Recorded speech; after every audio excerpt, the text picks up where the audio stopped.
Sometimes কিছু কিছু bodily symptom যেটা বারবার আসে, কিন্তু সেটার কোনো মেডিকেল কারণ নেই, ডাক্তার দেখানোর পরেও সেটার কোনো প্রপার প্রুফ পাওয়া যায় না যে এটা কেন হচ্ছে।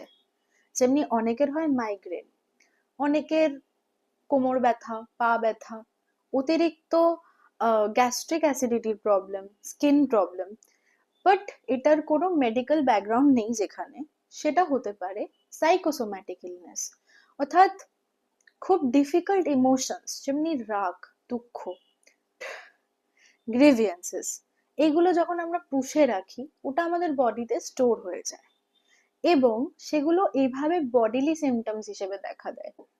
I have heard that eczema বা খুব স্কিন র্যাশ প্রবলেম অতিরিক্ত, যেটার কোনো মেডিকেল কজ নেই, that can be that you are holding a lot of grudge or গ্রিভিয়েন্সেস।